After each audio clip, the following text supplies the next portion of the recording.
What is going on, everybody? Welcome back in to the show. Jake Shavink here. Of course, it is Friday. The NFL Combine Day 2 has wrapped. We're going to be talking plenty about that. Some big standouts today. A lot of them were expected. I think overall, there were a lot of talk about a couple of guys we're going to talk about off the top. Definitely a DB who was, talked about as being one of the fastest at the Combine. He showed up in a big way. The safeties was really, really fun to watch. The drills, I think, is where you get a lot from the DBs, and that was nice to see today. But there is a requisite level of athleticism you want to see from your defensive backs for sure.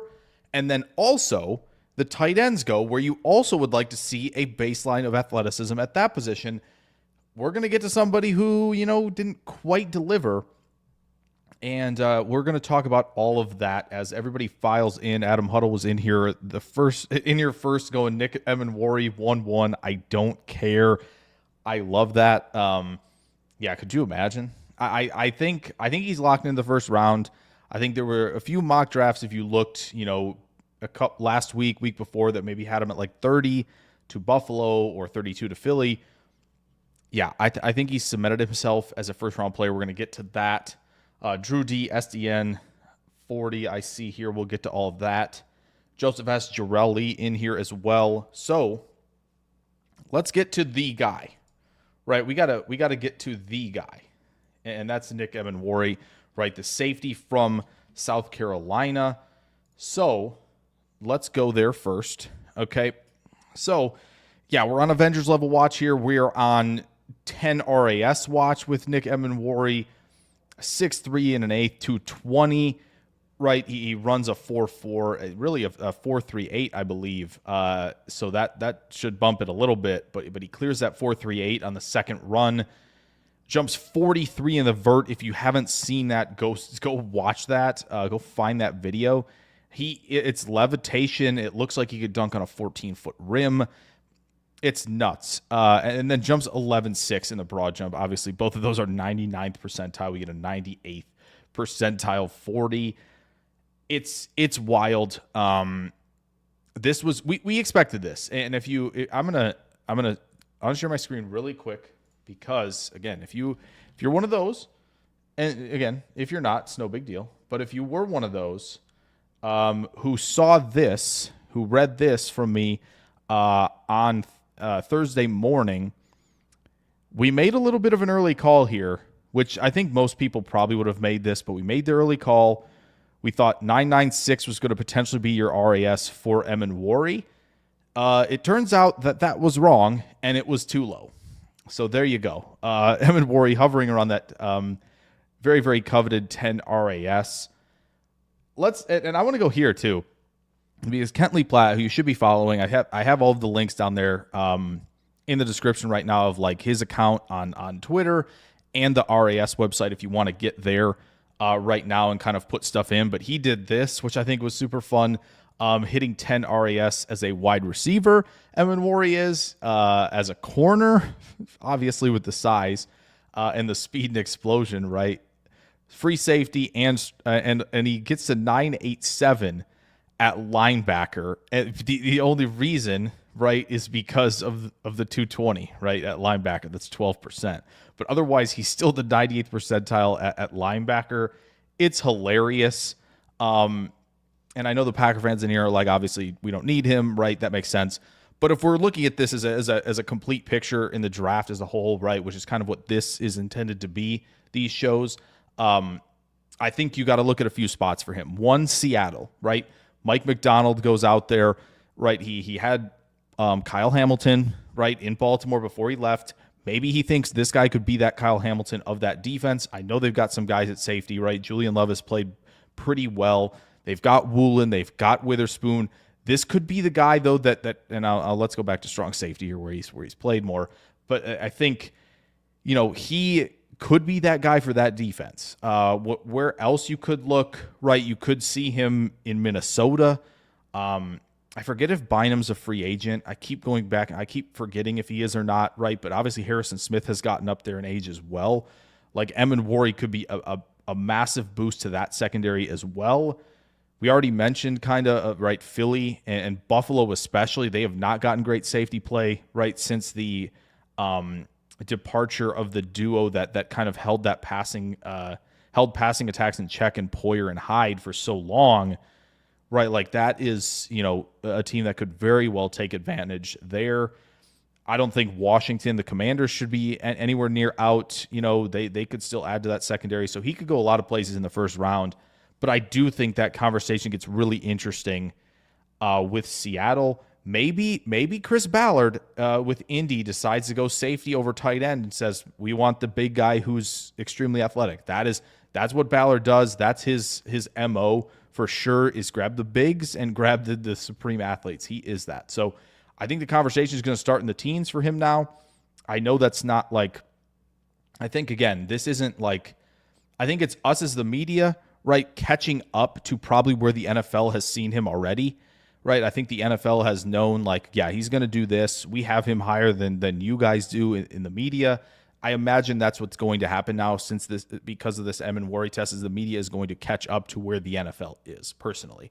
When I've seen Emmanwori, I know he had, I think 4 PBUs and 3 picks, no touchdowns allowed this past season. Obviously, the explosion shows up. He plays the ball well in the air. The instincts are very, very good, and he's obviously an athlete with a ton of range to run on crossers, come downhill, make plays. Like the tape is really good as well.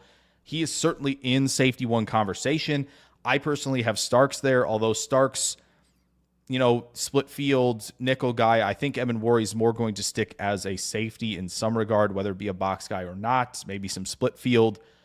But if he's athletic enough and you want him as a nickel, right, this is the way, right, we talk about the shift, right, in terms of what the NFL is doing on offense, right, committing to the run. But if you want to stay in nickel and have enough bodies to commit to the run, like this is a guy you may be able to do that with, as well as like, okay, you're going to be our nickel on certain plays on early downs where we need you in run defense. We need that size. We need that playmaking ability there. But then also you can retreat and play other positions, right, when we're tackling obvious passing down situations. So Emmanwori, I think, really, really great stuff here, obviously. And I think he's in round 1. There's no question to me. So that's where we start there. Let's catch up with y'all in the comments here. Drew D, we're definitely going to tackle these guys, Hairston and Porter. And, of course, if you guys want a player to bring up, right, and talk about on the show, drop them down below. I'll make sure to star them, and we will get to them. I do have some guys on the list to start things out, but we can always look at guys who tested today. Thoughts on other players, if there wasn't a ton of testing and you want a question there, we can definitely do that. We'll kind of let you guys direct it kind of after what I have scheduled here. SDM40 is talking about not seeing nothing until the 3 cone times. Says he's so over the Packers chasing 6'2" corners who run a 4-3, but have no twitch. See Stokes and King. Yeah, that's the trade-off, right? Do you want to be more physical and more straight line speed, or do you want to have that twitch? When you find somebody with twitch at 6'2", they're probably going in the top 15 to 10, right? Like that's where that kind of sits, of course. Yeah, and taller wide receivers and corners do have a harder time changing direction. Absolutely. Said hello to Joseph and, of course, to Girelli as well. Adam Huddle says, so happy Green Bay stopped drafting average to bad athletes at tight end. That's what we're going to be. We're going to be talking about that, the tight end class. The testing was not great. Not a lot of good days out there today, but there were a few who stood out. We will get to those. Yeah, Emmanwori's been in some mocks in the first round. Not a lot, though. Chris N. is here. What's going on? Obviously, the Packers don't need Emmanwori, but as I said, right, we are going to kind of tackle the draft as a whole in most of these. But, of course, we will get plenty of Packers questions because I know that's a lot of y'all that are here. Bloody Swamp says, want to trade back. Hope to get Grant and get JT and then Hairston and then Besh. If the 4 goes like that, we set up the offseason, then get Robinson and then Danny Stutzman from Oklahoma. Yeah, I mean, I think if I don't know if trading back to get Grant is going to be possible. We'll see. I feel like, to me, Grant could be somebody who goes to Arizona as well. The Chargers, the Broncos, right? Guys that are just in front of the Packers. But yeah, if they have a chance to get Grant, that'd be super fun to have a player like that on defense. JT Tuimoloau, somebody who is, I think, a little more polarizing at edge, of course, but, definitely fundamentally sound, can make some plays, right? Hairston we'll talk about in a second. Jack Besh, I'm sure we're going to be talking about quite a bit tomorrow. Ty Robinson had a heck of a day yesterday. Very, very important. And Stutzman, from Oklahoma has looked good on film as well. So, yeah, I don't mind that grouping of prospects at all. Jarelli says versatile. Yeah, that Emmanwori will certainly, I think, provide a little bit of that, especially if he goes to the right defense. Arizona could definitely take Emmanwori as well. That's a possibility. Is MD Baker says, is Porter still a day 2 guy, or does this move him to the second round? I mean, those are not mutually exclusive, for one. But yeah, let's get to Darien Porter now, since it comes up here. 6'2" and 7/8, 195, 33 and an 1/8 inch arm length, right? I think you look at, the 4.3, obviously, that he runs, that's 99th percentile, right? The splits look good there.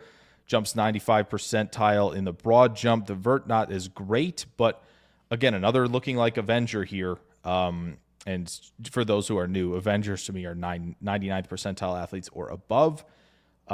Looking like we're going to get one here in Darien Porter. Obviously, if he doesn't do agility testing, it'll stay like this. If he does, we'll see what happens. But I think this was another one that was expected, right? Darien Porter has run track. That was mentioned a ton before the combine of like, yeah, he's gonna run well. That's what he does. And yeah, this isn't, a surprise per se.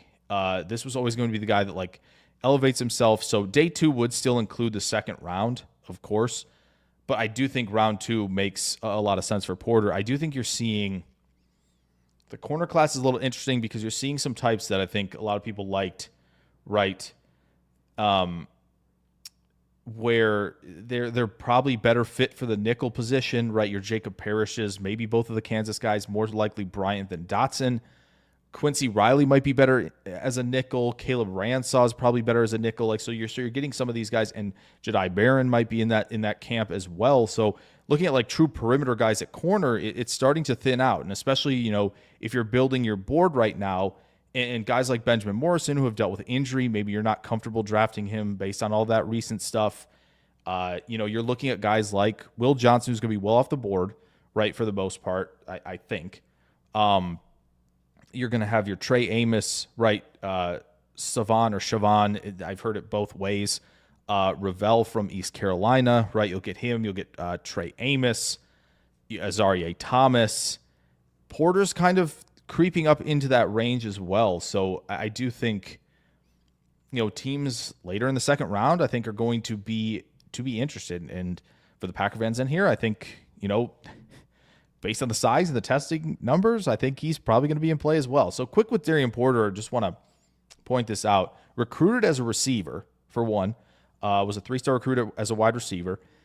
Has a ton of special teams experience. Like, this guy could be an elite gunner from day 1, I think. And I think he's improving, right? I think you can line him up in press. He's going to be able to run with guys, obviously, but I do think he is improving with all of the little things at corner, right? Getting your eyes on the quarterback, the feel for zone drop and coverage, right? Identifying where defenders are going to be based on their release and the route and all of that stuff. I think it's getting better and better.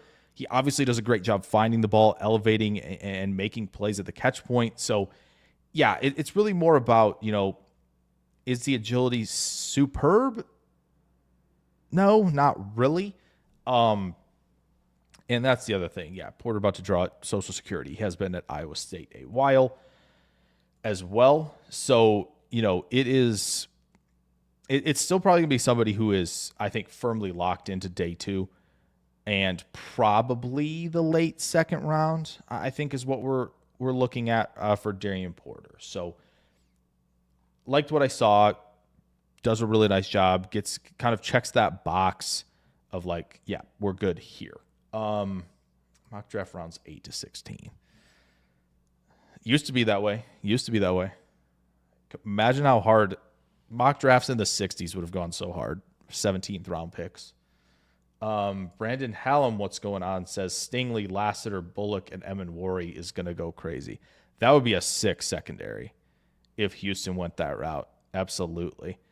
You get Bullock as more of the range guy, on the back end who obviously, can make plays on the ball, right? And then you have Emmanwori kind of dropping into the box. Yeah, that would be sick, honestly, for them. That would be really, really fun. Kind of a, little bit of a Legion of Boom for the new age, almost, if that were the barbershop quartet, as it were, in the secondary. So there you go. Now, yeah, I know we're talking about Jedi Baron for sure.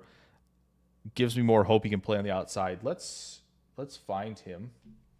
Let me find him really quickly here, just because y'all brought him up. Make sure I can find him. Maybe not. Let me do this first. Let's find DJ's tweet on him, because I think it gives you, at least to me, what is a nice picture to paint for him. Yeah, let's go here really quickly. So Daniel Jeremiah, Jedi Baron comes in at 5'10 and 3/4, 194. Arm length is pretty short, and he comps him here in terms of all of the measurements to Brian Branch. And before this past season, before 2024, Barron was a nickel player, played in the slot, did a really nice job because he's physical, he's quick, he can make plays on the ball, he's instinctive in zone coverage, right? The closing burst, the ability to rally to the football, all of that, right? To play nickel at a high level. Texas, they push him outside, right, to play on the boundary and as a field corner, and the results were pretty good. And obviously in a more, zone dropping kind of, there's plenty of 3 match that Texas ran that kind of fit his skills a little bit better. I do like this because I do think Barron, to me, fits best as a nickel corner, especially, if you're in a scheme where you want your nickel to be a big focal point of your run defense and in your pass defense, right? To have a player like this, I understand this comp to Branch. I do. Some teams may try him outside, and I think that will be okay. But I do think you're going to get tremendous production. At least in certain schemes, you're going to get fantastic production from him from the nickel spot. And I think there will be defenses where he can play outside. But yeah, Jedi Baron, the measurable's not terrible. If you're looking at a Packers perspective, this is the big number. That might be, kind of like concerning to Green Bay in terms of hitting benchmarks at measurements for him. So that's probably potentially the nail in the coffin for Barron to be a Packer. So just putting that out there for sure. Jarrell Lee says Jedi Baron's like Nixon, can play anywhere. Yeah, I mean he did a good job at outside corner this past year, clearly, right? And has done a really nice job as a slot corner. I just think, to me, you're going to get better. I think you're going to get better play and more consistent play from him as a slot corner. But again, in certain defenses, I think he can play outside as well. But I think that's a really good comp for DJ to throw out there. So where is our guy? I didn't want to do that first. Well, we'll get there. Adam Huddle says Barron's not a Packer. I probably agree with that. Hopefully he's a hitter like Branch. Yeah, I mean, you want to play physical. I think he's going to do that for you. Yeah, so Maxwell Harrison, because it was brought up, I know Drew D brought him up at the top. Basically here, 5'11 and a quarter, 183. And this is that type of thing, right, where you go through these and you go, it's a little small, and it's kind of like, well, then maybe he plays nickel. He hung just fine on the outside. He was doing great in the one-on-ones at the Senior Bowl, right? Like impressive recovery speed. Tremendous ball skills. There's a rep that has taken the rounds on Twitter of him, losing initially on kind of a post route to Isaiah Bond and just recovering, right? Because Ewers throws a floater, the likes of which we've never seen. But he he recovers and he gets back in the hip pocket and then elevates at the catch point, where, again, Bond is often somebody who retreats at the catch point and doesn't attack very well, but made a great play on the ball in the air. If you want to try him outside, I think you can. But another guy that, again, the Packers especially will have to bend their usual thresholds for in terms of the size, at least for outside corner. So, but again, Maxwell Harrison, another guy who's going to be a day 2 pick at corner. He's got that kind of dog mentality, though. And, if Green Bay wants to go back to the well, that'd be great. If you're talking about other teams, right, Arizona could probably use help at corner. Atlanta probably opposite Terrell. They've had some guys come in there and be okay. They probably need to get better there. The Chargers can probably use more help at corner as well. Baltimore's another one that could use help in pass defense. So there's plenty of areas, and that's, again, corners are going to get drafted highly if you're a good athlete and you can compete enough on the outside, and he showed that. He showed that for sure. So a good day from him. And then I want to bring up Malachi Starks just because, again, I think, 6 foot 0 and 7/8, 197. The vert wasn't great, but he ran fine. The drills, he looked super smooth and fluid. Like that's where he looks like the most comfortable, which, again, you look at some of the safeties, right, who haven't tested the greatest, Hamilton, Branch of note, that were kind of like expected to be first-round picks. Branch was a little smaller, treated more as a nickel. He falls out of the first round. Starks is probably in the camp of, like, he's not going to go in the top 20, but he's probably in most people's top 20 on big boards. What does that mean? One, it means the board isn't, right, calibrated to positional value, which, again, I think you can have 2 boards separately if you want to do one that's like, this player is a first-round talent versus a second round, and then you can kind of calibrate one to positional value. But safety has traditionally not been valued as much, right? And so you get Hamilton falling to 14. You get Branch out of the first round, right? Jesse Bates was a second-round pick. Xavier McKinney was a second-round pick. And again, like Starks, McKinney wasn't like a top-tier athlete, right? His RAS was in the yellow for sure. I remember it very vividly. But that just happens, right? And I think Starks, in terms of split field work, slot work, he is kind of in that same mold of, like, in that same mold of a Branch, or maybe, you look at him like Evan Williams a little bit more of, like, versatile player, Javon Bullard, same type of thing. But I think Starks, to me, feels more like a Minkah Fitzpatrick of sorts, like reliable tackler, good instincts, good player in that regard.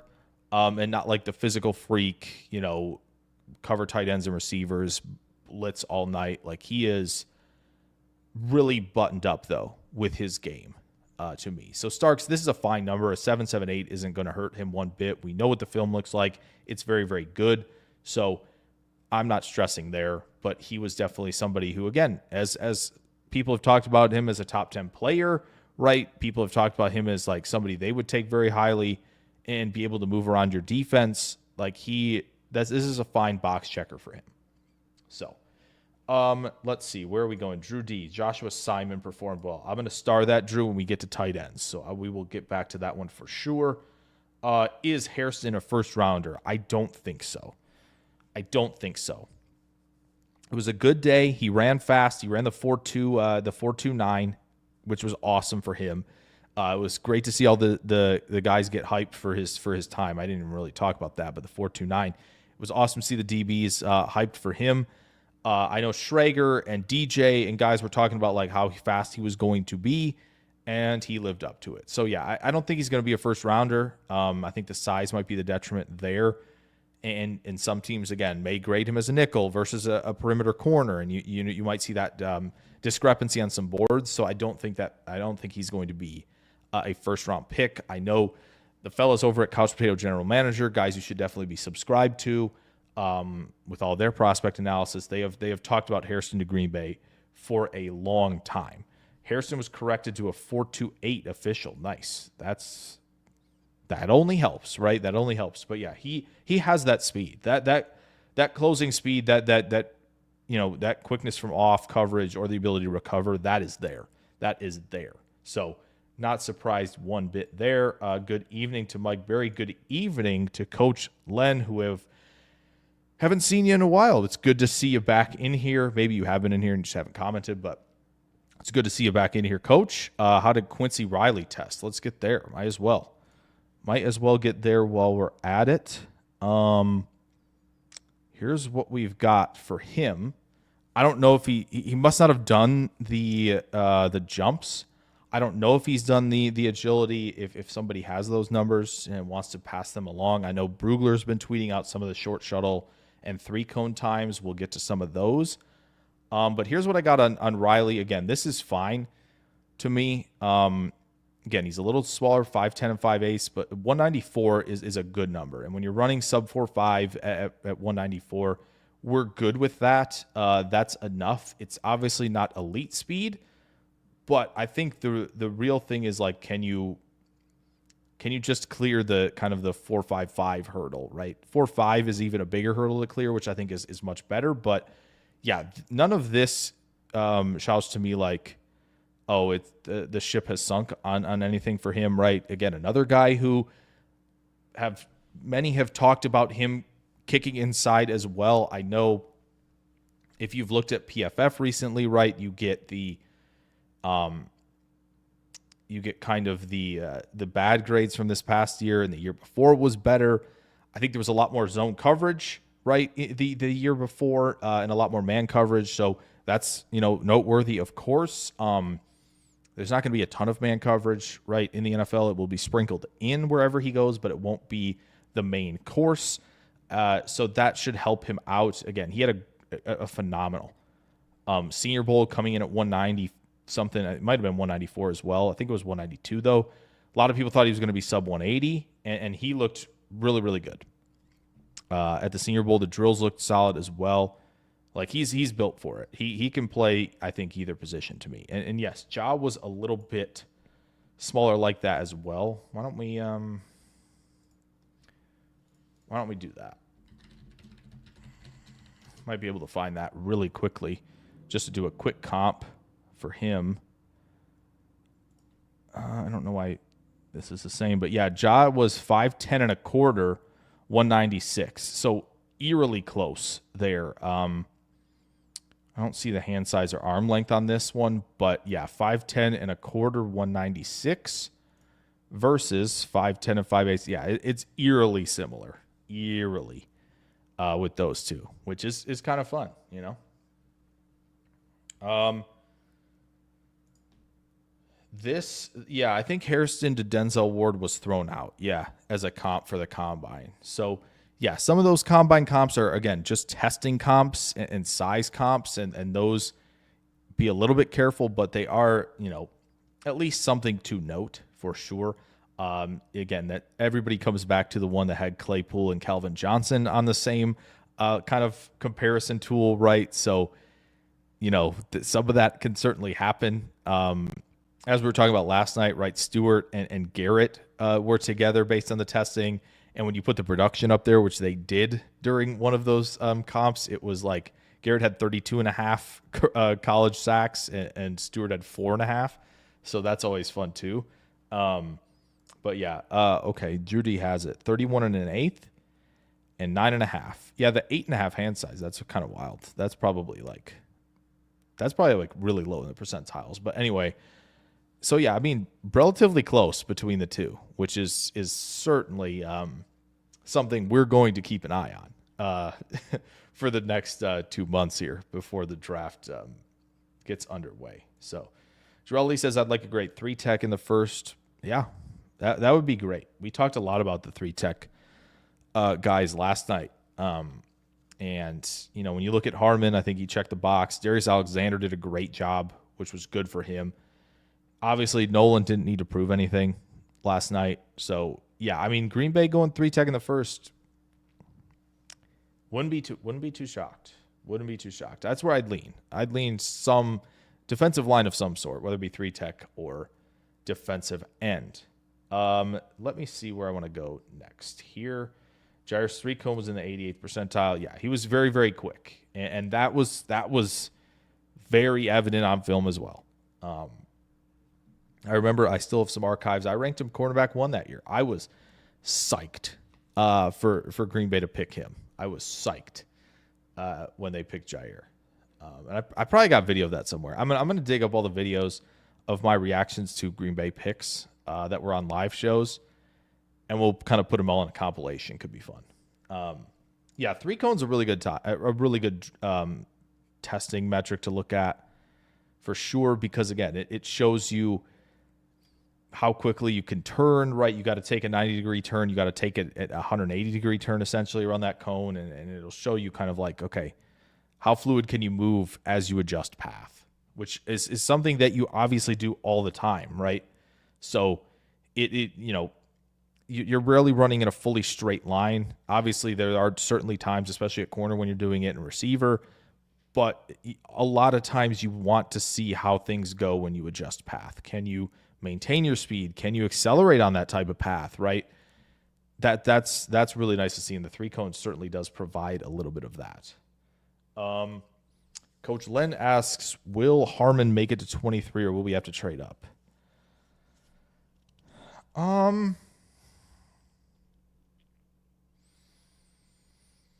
That's a good question. I don't think so. If you were asking me to guess now, I don't think they will.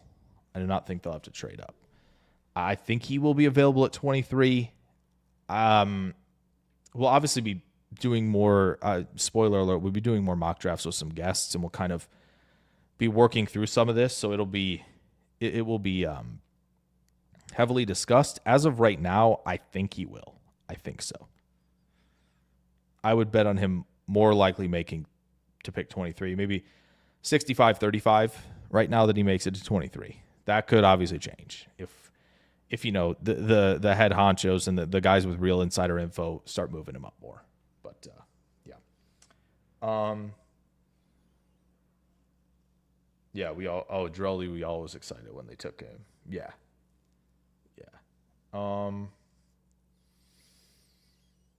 Yeah, there are so many opting out of the 3 cone, right? SDM40 saying that, like, it does seem like the days are long, right? And used to be in the combine that they would be ready to roll at like 8 a.m., sometimes 8 a.m. Eastern, early stuff. So they would have that full day of like, okay, we can do all that 3 cone testing, but they've pushed it and they've kind of scrunched all that testing together more, and more guys are just, obviously it's an exhausting week for these guys, right?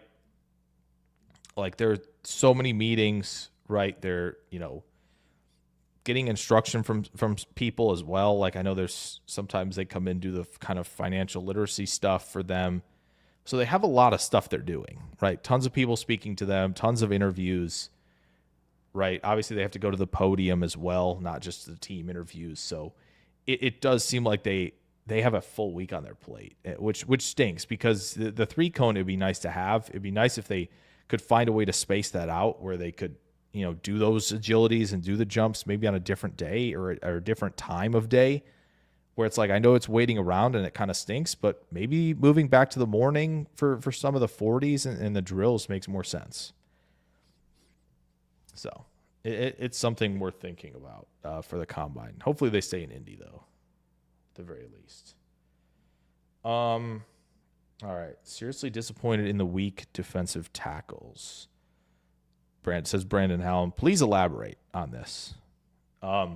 Because if you're talking about bench, right, you have to remember that the guys with the longer arms have further to go up than the short arm guys. The bench is really built for the short armed guys if they've got enough power. So, Drew thinks one of the 3 techs makes it. I think Derek Harmon falls to us.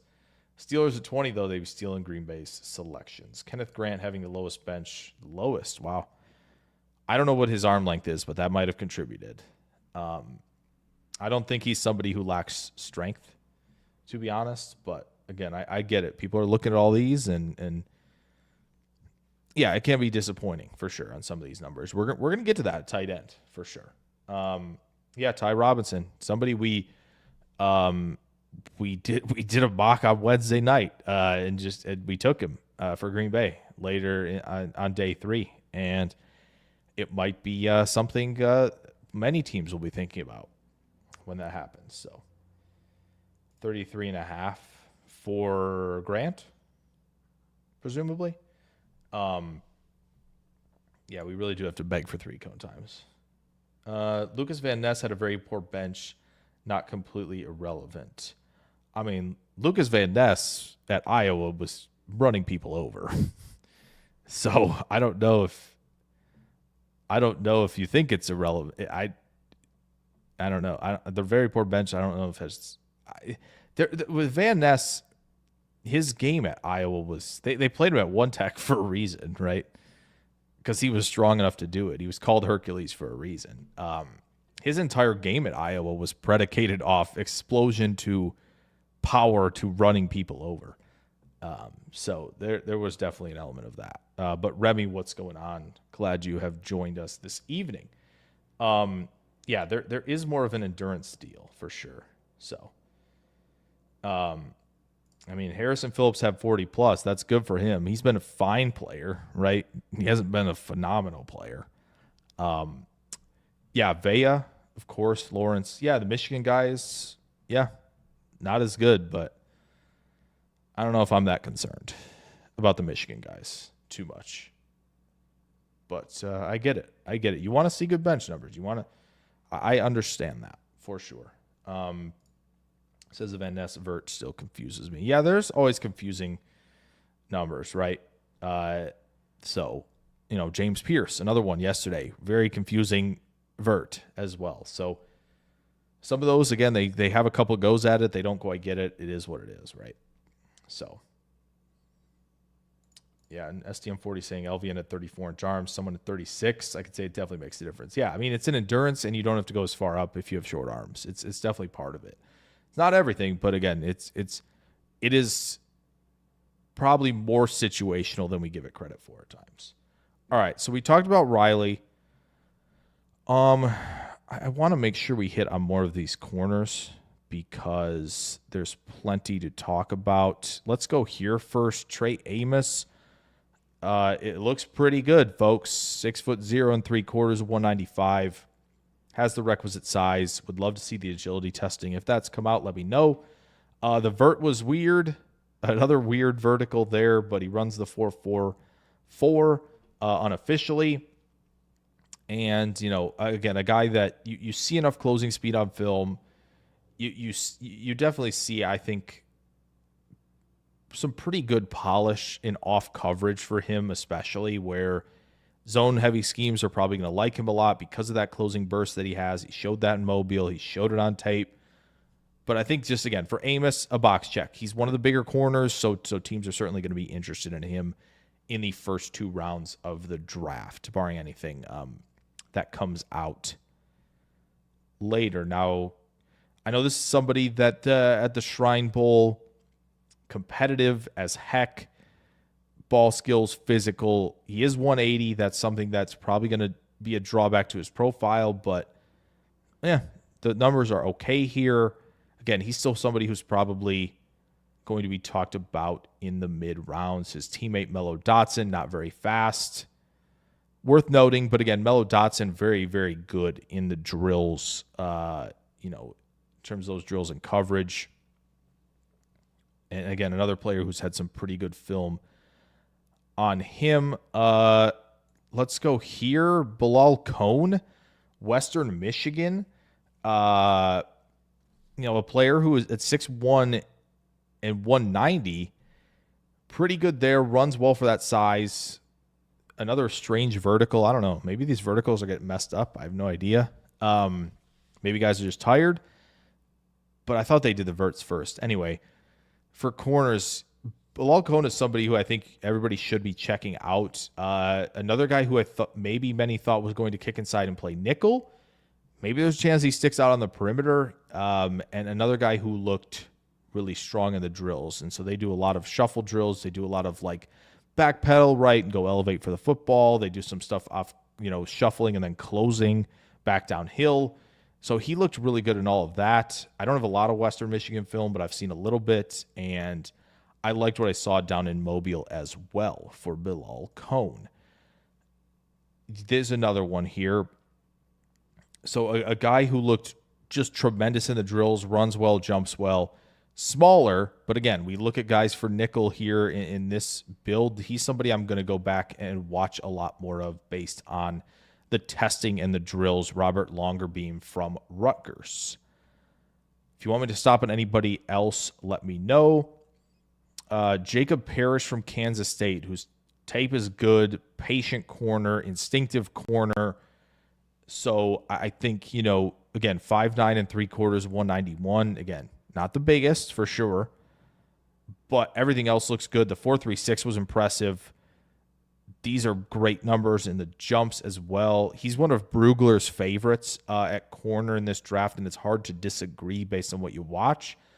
Another guy who might be more, flexible inside outside, but some teams, again, may see him as a nickel. Some teams may see him as a perimeter corner. It's going to depend on the team. Caleb Ransaw, who came in at 197. Very nice there. He's played a lot of nickel in his time at Tulane. Helps fit the run. Good eyes and zone coverage. NFL teams are aware of this. He is in Avenger status currently with a 996 unofficial RAS. Somebody who I also think, if you haven't seen any Bilal Cohen and you haven't seen any Caleb Ransaw, I would definitely get to watch both of those guys. Yeah, I want to highlight Jalen Smith, even though, again, the size, not the best, but 5'10 and a half, 187 isn't the worst you're going to see out there in terms of the size of the corner position. Probably going to be a nickel corner, but he looks comfortable catching the football. The ball skills are always a nice plus. And again, another guy who looks really, really efficient as a mover in all of the drills today. I think the drills were more valuable to me than the testing because you can see all the numbers afterwards, right? You have to go back and rewatch all the drills if you want to see them. And he's somebody who just looked extremely, extremely comfortable. So if you want a guy who can play nickel, Jalen Smith might be your guy. As far as anyone else, I know I just compared them to previous draft classes. Oh, that's totally fair. That's totally fair. Yeah, especially, again, if bench is something that is translated and is, pretty predictive, you obviously keep that in the toolbox, right? But again, I know some have pointed out, especially some of the O-line coaches and all that are working with guys leading up to the process and work with them on technique heading up to the draft, right? They kind of talk about bench is fine, but there's a lot more you could do there. But again, yeah, nothing wrong with using historical combine data and checking the work comparatively. Nothing wrong with that at all, for sure. Remy, let's talk about your guy, Noel Williams here. 6'0" and 3/8, 199. Arm length not as big as some others, but not bad there. The 4.5 is totally fine. Another vertical that was off. That's weird. You can see a lot of these verticals for these corners not going super well, but teetering on elite athlete. This will do. And especially for a guy who's, I think, better either in two options, right? He's going to be pretty good as a press corner, not necessarily a press man. You can press in some zone coverages as well, right? And be pressing and buzzing flat at times, right? But also can be pressing and turning to run. And I think he's very physical and does a really nice job recognizing in and out breaking routes to kind of cut receivers off. So those zone instincts are there as well at the position. So again, he's somebody good size of the position. Athletically is totally fine. But Noel Williams, to me, I think would do well in cover 3, personally. Cover 3, match 3, whatever you want to call it. I think he would do well in that type of scheme personally. I think quarters, obviously, I think he's physical enough to rally to the ball, so quarters won't hurt him either. But there's a lot of match principles, so maybe you don't want him in those sort of man-match looks. But I do think cover 3, if you're playing a lot of it, I think Noel Williams fits very nicely there. Let's catch some comments. Remy says Kobe Bryant doesn't have enough weight for the Packers. We're drafting corners over 190. For sure. For the Packers, yes.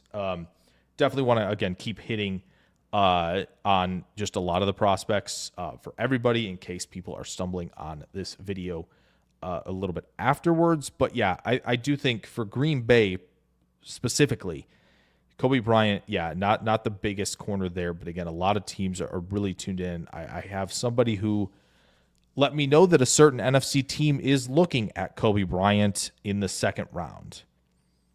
Don't know who it is, but I have heard that. So that's something to watch with Kobe Bryant. He might be a second round pick from a certain NFC team to be named later. But yeah, Kobe Bryant for Green Bay, maybe not. Cone. It seems like Cone and a lot of these guys, Drew, should be redoing the verts at the pro day for sure. Longer beam was good at the Shrine Bowl. Oh yeah, Zy Alexander. Should we go do that? We covered No Williams. I know he was more at the top here. Excuse me. Got some hiccups, but yeah, this isn't great. Another strange, not very good vert. But yeah, this for some teams is going to be a deal breaker. For Alexander. Not the best day for him. I will say, I don't see him. Maybe he didn't test and he didn't run. But a couple players, yeah, he didn't run, but Azarie Thomas, to me, looked really good in the drills.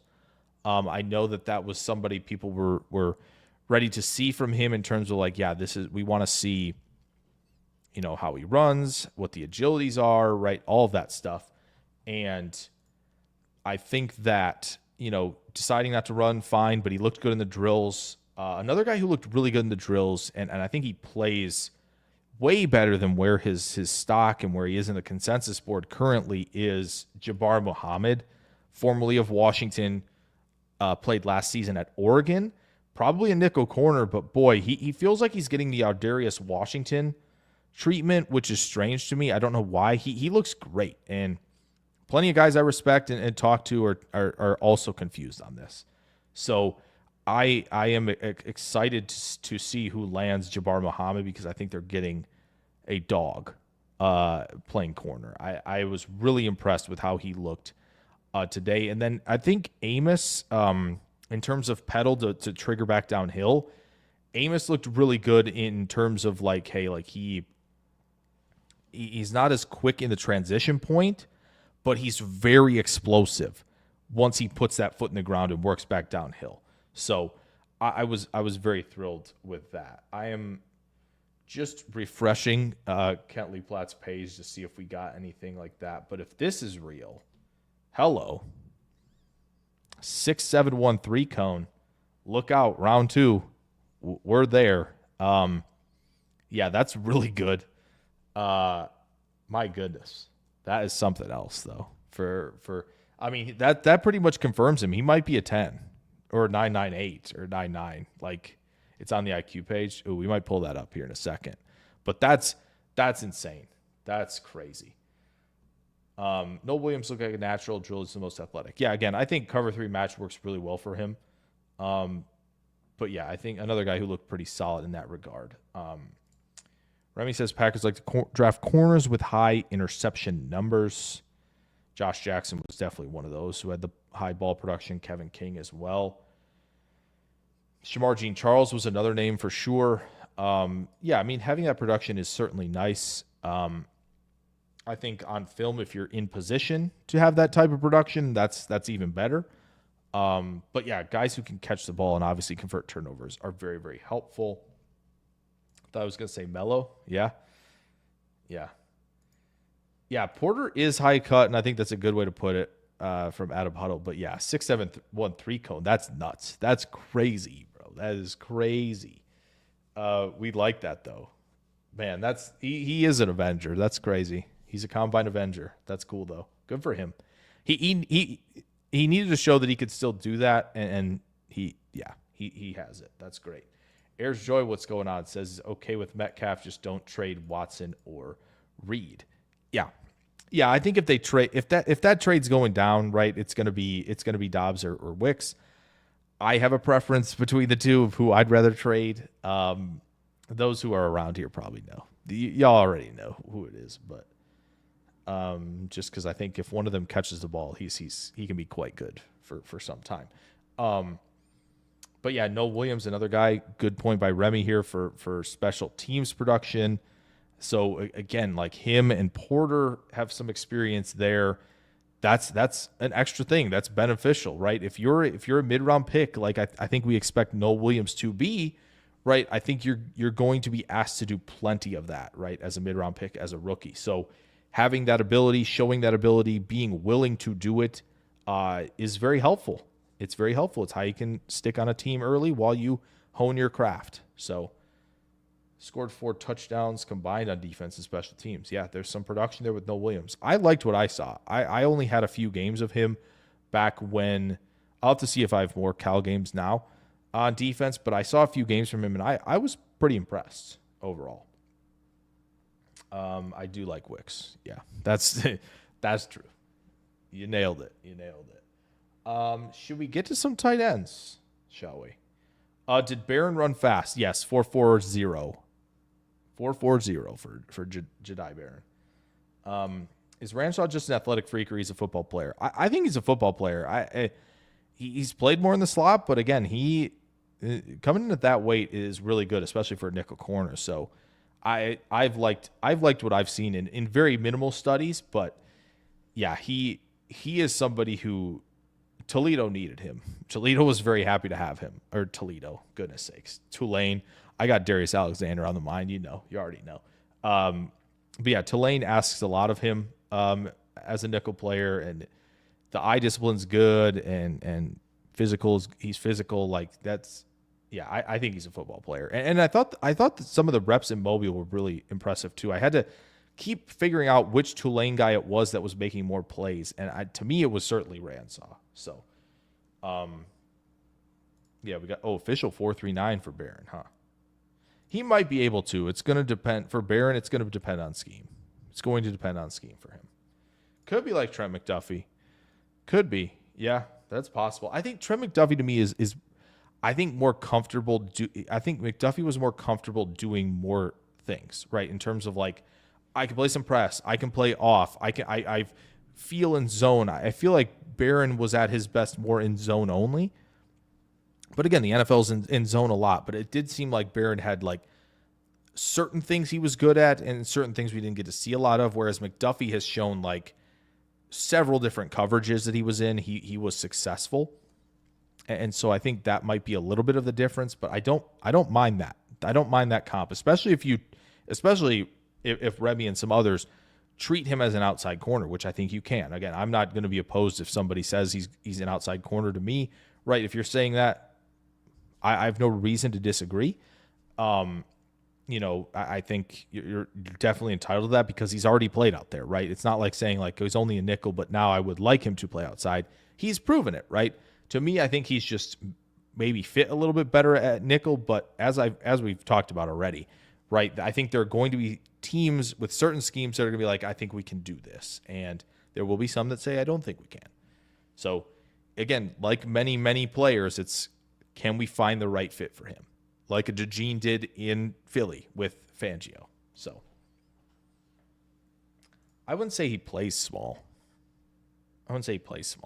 There's a reason he's getting branch comps, and they make sense. So I wouldn't say he plays small. Hunter Wohler, 6'7", Whew, look out. Should we get to some more safeties? We haven't talked as much about the safeties. And maybe we should.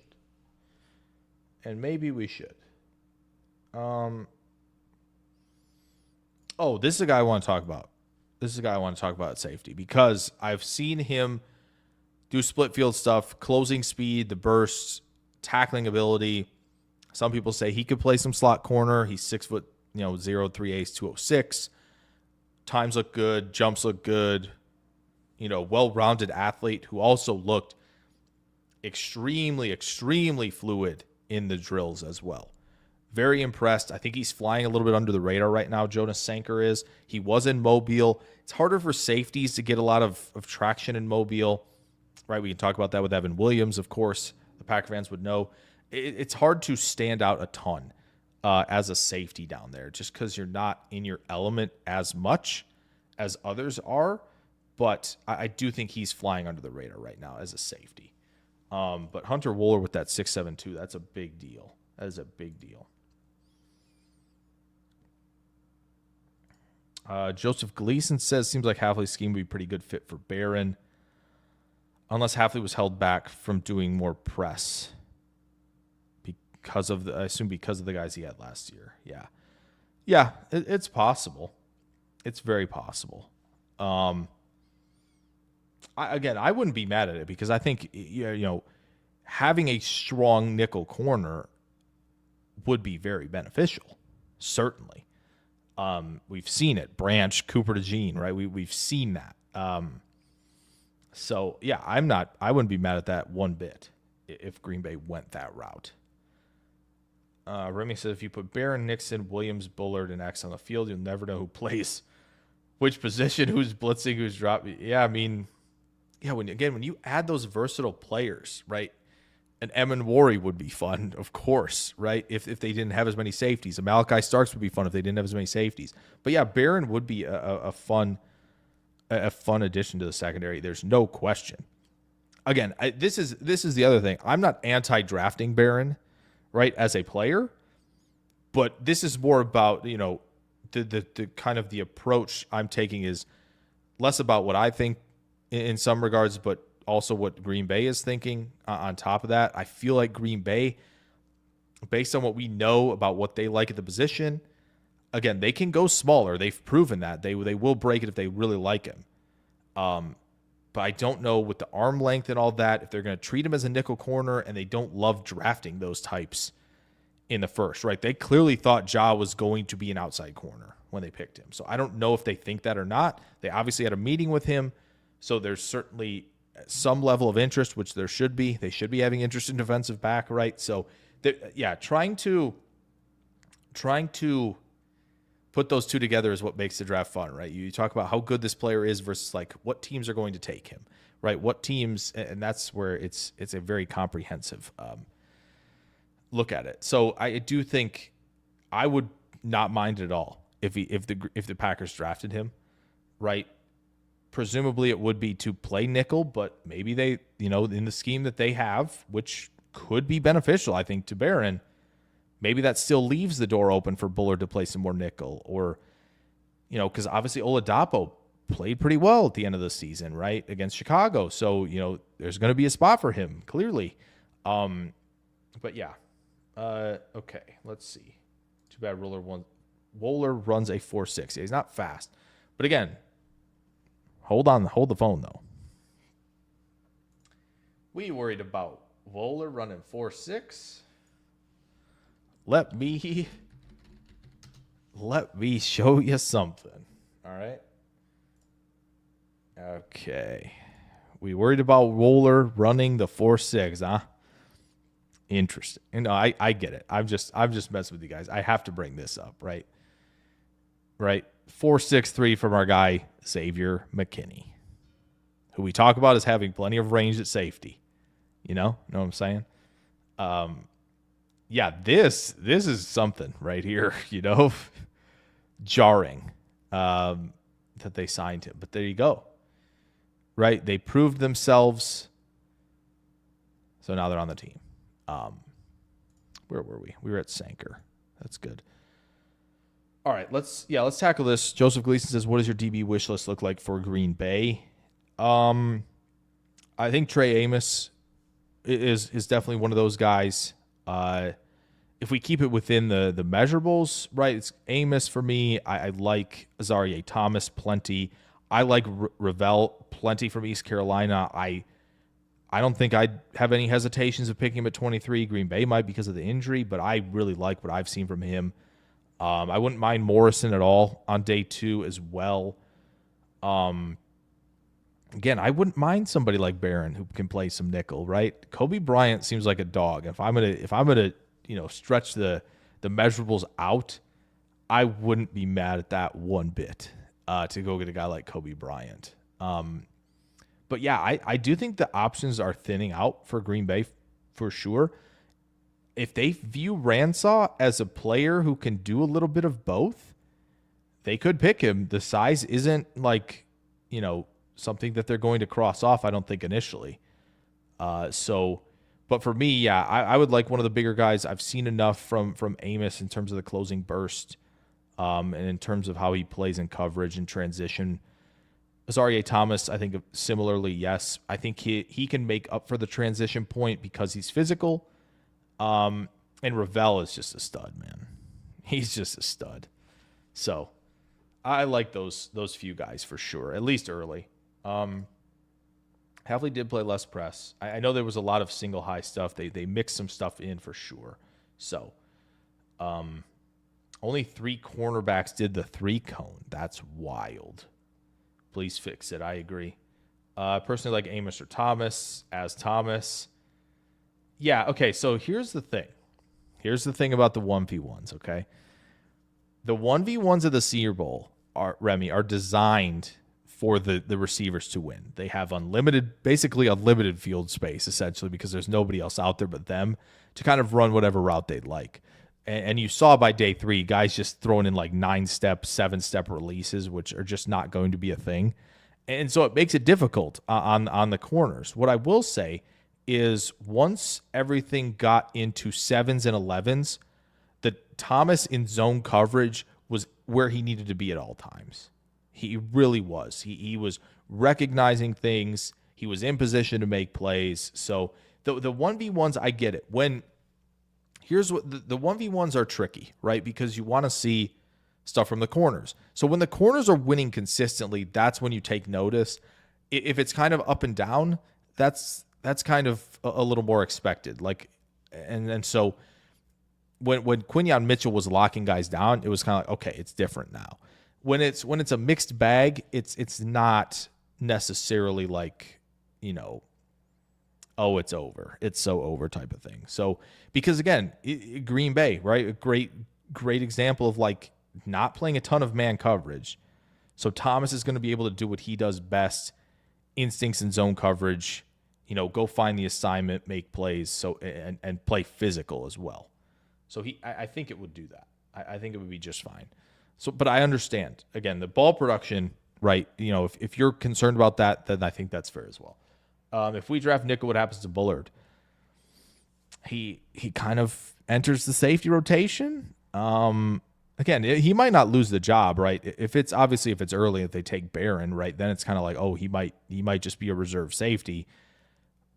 But if they draft a more versatile player, I don't think that quite eliminates Bullard. Again, Bullard's going to have to step up. There's no question, right? I know it's only year 1, but again, you saw what Evan Williams did, and you saw what Cooper did. So, there's a level of urgency for Bullard for sure, because he's got to find his spot in the league for the Packers and do it pretty quickly, because he's got a lot of guys in that room that are pushing him. So I don't think necessarily adding competition is the worst thing, especially if they're versatile, right?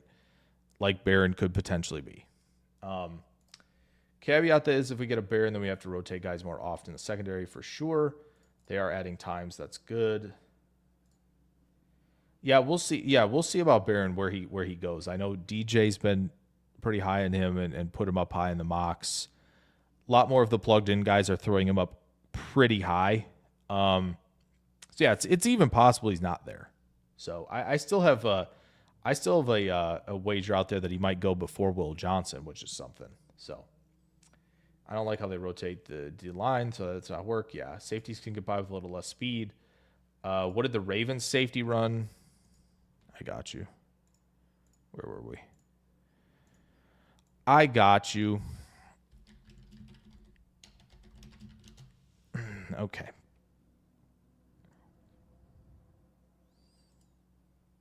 Yeah, Hamilton ran 4.59. So there you go. Obviously, the size and the explosion and all of that was pretty solid. Like he ended up at a 9.33, right, for the RAS. But yeah, didn't run as fast because again, straight line stuff isn't really what Hamilton's going to be doing a whole lot, right? So yeah, it's no guarantees. The safety position you don't have to be as fast as corners, right? So. That said, Makuba, really quick from Texas, put up a nice time. He's a little bit smaller, though, at 186, so that's noteworthy for sure. It's a guy who definitely played, closer to the line of scrimmage, something to monitor there, but he did run pretty well. These Texas guys are running nicely. Coach Len says I'm high on Oladapo for sure. He looked like he belonged out there. He definitely did. And like, Coach, I don't know if I mentioned this on Wednesday. It might have been, but Oladapo to me could be somebody, right? Where we were talking about Emmanwori at the top of the show, where it was like, you might be able to like, he might be able to help out as a like nickel corner type, but like basically helping fit the run in obvious run looks when you have your personnel out there and kind of be that nickel or safety. And then he can kind of move around in different looks in coverage, right? Maybe cover tight ends, who knows, right? Where you would want to have him. He could kind of be that sort of like counter move to the like, the power slots who can block, like the Nakuas or what I think Loveland could be in the league, right? Maybe what people think Jack Besh could do. So that kind of new position where it feels like big slot receiver and move / can still hang as a blocker tight end. That position's coming together, right? As the league is being more cyclical here and pushing back towards that run game while also having the personnel for the passing game. Oladapo could be a really nice counter move to that. So we still have to hit tight end. We should get to that for sure. I'm going to catch up on the comments, and then we're going to get to tight ends. Just wanted to hit Makuba quickly as well. We want to talk about Sanker. By the way, Hunter Wohler, just to hit on it because we talked about him. The size looks good, the vert, and then we heard that 3-cone time come up. That's going to elevate him even more.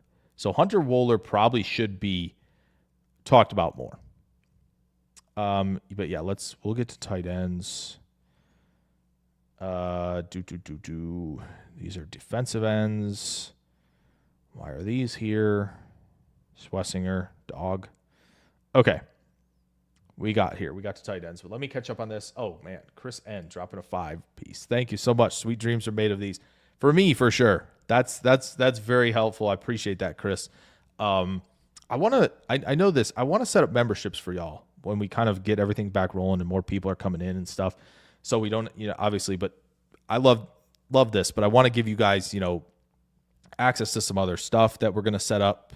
But as always, the donos are very, very appreciated as we continue to pursue the dream out here.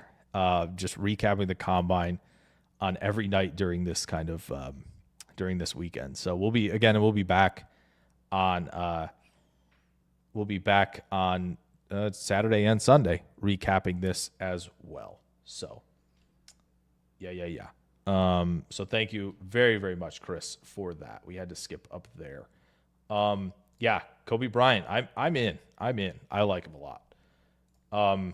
Yeah, Morrison with the injuries is the question for sure. Adam Huddle doesn't want Green Bay to take corner at 23. Did also look pretty smooth, but did a few drills wrong. Yeah, that's not helpful for Thomas. Halfley did play a lot of single high in college. Green Bay played 2 shell. Yeah, I know. So, oh man, let me see if I can pull this up. We're gonna get to tight ends. I promise. I think I'm gonna see if I can find this. Let me see if I can find this from him. Just in what teams ran. They had Football Insights did this and put like the percentage of what every team was running. I don't know if I can find coverage like percentages, but I know it was there. And I want to find it. I'm not finding it. But Green Bay did mix some stuff up, but there was definitely still a lot of single high with cover 3. But they did mix in some 2, 4, and 6. So there was definitely a mixture. It helps having a McKinney, right, to be able to rotate. But Green Bay drafts X cornerback. It tells us half wants to do more press. Yeah, I mean, if you go bigger, I mean, Green Bay has always gone bigger, so that's not necessarily it's not necessarily, an indicator per se, but if it is somebody bigger who excels in press, then perhaps, it's going to maybe give a little bit of insight, but it might not totally. Because again, you can press and play physical in a number of coverages too. So that's the one thing. You can still press and be in zone, right? Cover 2 has plenty of times where you're bumping, you're bumping receivers off the line of scrimmage and you're settling into the flat, you're buzzing flat, like all that stuff. So there is that. Why do you doubt whether Barron could play outside corner? I remember it was discussion. He played the whole year on the outside, won the Thorpe Award. So for me, one, if you're going to ask him to be more physical in some schemes, like he might struggle because of the arm length and getting hands on guys. I think he is a bit better in terms of the transition point when he doesn't have to turn the hips back around and get downhill on some of the stuff that Texas ran. He did lose a little bit of track in some of the zone coverages Texas ran. Again, he won the Thorpe Award. No guarantees on Thorpe Award winners. No, people probably don't remember Kobe Bryant, the other Kobe Bryant from Cincinnati, who played with Sauce Gardner. But yeah, it's to me, it's going to come down to scheme. But the arm length matters when you're trying to be physical against receivers, right? That's going to play a part for sure. And it's just more to me about how awesome I think he can be as a slot corner. Like, and because that position matters a ton, I really, really like what he can do from that perspective. So I think it's maybe not. Again, I think certain schemes will be better for him at outside corner. I think the arm length certainly can matter a little bit to him if he's struggling against press and he's not as comfortable in that scenario. But it's just more so, I think, how good I think he can be as a slot nickel player. So Bloody Swamp wants passers from all over the line. Absolutely. Okay, let's get here, shall we? Where are we? Yeah. Okay. So tight end. Since Braden's in here, what's going on, Braden? How you doing on this Friday evening? Said disappointed with Gunnar Helm. Also impressed with Terrence Ferguson. Yeah. So for tight end, another position where you want to see a certain level of athleticism. Again, I don't think there's anybody under like a 5 in the RIS score, and Kentley Platt pointed this out, and I'll try to find the tweet while we're going through some of these guys, but basically nobody's posted 700 yards if they had an RAS under 5. So it's very clear that, again, you need to be at the top of your class athletically to win against coverage, right, to stretch the seam, all of that, right? If you're going to be a successful receiving tight end, having that athleticism is paramount. And also if you're going to be a combo tight end who will still get some looks in the passing game at some point, right, it's also good to have a little bit more athleticism to outrun linebackers, make guys miss, right? Have enough burst to create after the catch, have enough flexibility to create after the catch. Like all of that, I think plays into it. Jalen Conyers from Texas Tech, very notable here. 4.77's okay. Explosive, big enough at 260. Certainly one that I will be going back and watching more of as we get to, the end of this draft cycle. Mitchell Evans, I think, is worth the look. 258, 6'5". Another guy who might be able to be a combo player. Was kind of that middle of field reliability guy for Notre Dame for the past couple seasons. I think he got hurt one of the last two as well, though. So worth noting. Let's get to Gunnar Helm since Braden brought him up. This is not ideal, folks. I think he did better on the second 40. I thought it was like 4.84, which is better. But dropping to 241, right, that's more of the receiving tight end, like only almost a tier of weight class at tight end, and then to not test well at it is pretty concerning. You don't want to see guys test like this at tight end, especially if they're dropping weight to 241. So that was disappointing for me as well. If we go here, this is the one that's going to be interesting, right? Again, Harold Fannin, when you go to fullback, it gets better. But another guy, 6'3", 241. So I think he was 238 in Mobile, I want to say. So that's nice, putting on more to play at the NFL level. This is okay. This will be enough. It's definitely disappointing because I think people really wanted to see him kind of dominate the testing and kind of prove production plus athleticism equals like complete player as a receiving tight end. I know people there's like the kind of conflicting opinions out there of what he does as a blocker. Boy, the fact that he turned the sled around was not ideal tonight. He has helped, but more against like kind of ancillary fits in the run game, right? Will linebackers, slot corners, right? He's doing that, and he has gotten in the way of defensive ends. He's held up at times, but I think the clips you're seeing are more highlights than full play, right? So I think there's, again, he can do this. It's still doable, right? Isaiah Likely is still a good example, although the production hasn't been there because it's more of a two tight end offense, right? Isaiah Likely has proven that it's not impossible for non-elite testing athletes to succeed. But maybe Fannin becomes more of a receiving version of what Kyle Juszczyk is doing for San Francisco.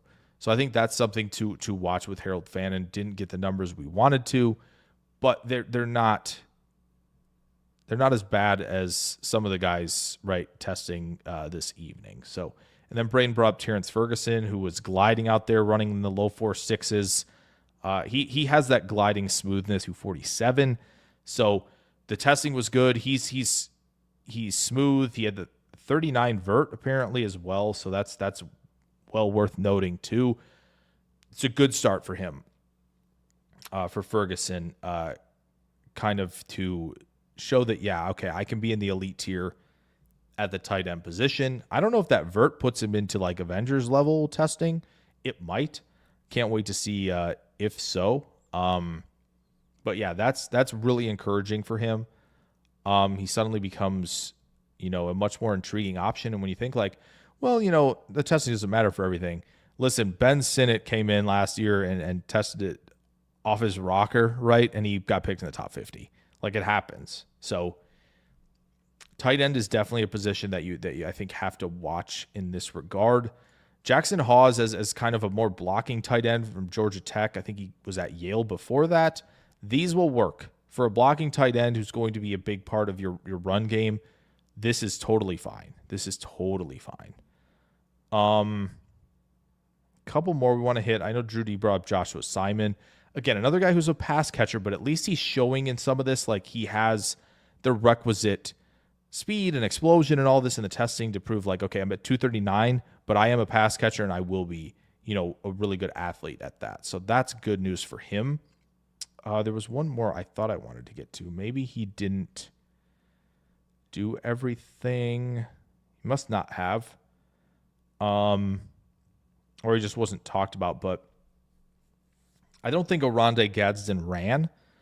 And I don't know if Mason Taylor ran or not. I know Mason Taylor skipped the vert, but Mason Taylor looked extremely smooth out there in the gauntlet and all the receiving drills.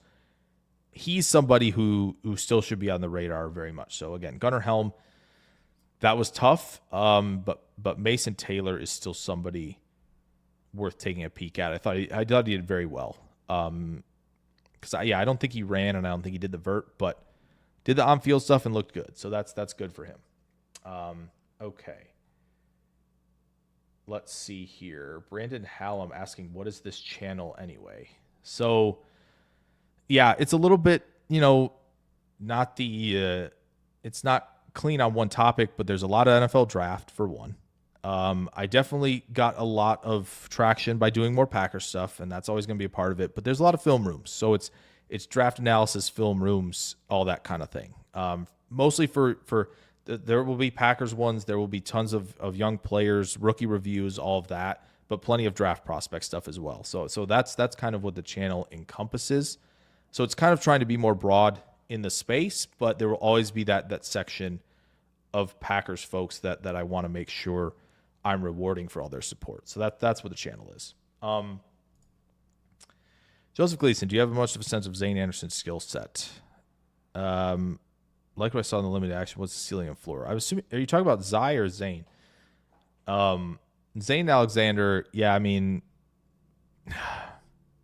I think he's going to be buried on the depth chart. I don't really have much of his skill set, I'll be honest. I will star that and get back to you on that one, Joseph, for sure. Drudy says Gunnar Helm did exactly what I saw on tape on Athletic, but good in the drills. Yeah, so he got a lot of designed plays for him at Texas. That's one thing, right, where they were giving him space to work with, and he was making big plays because of that space. Definitely worth noting.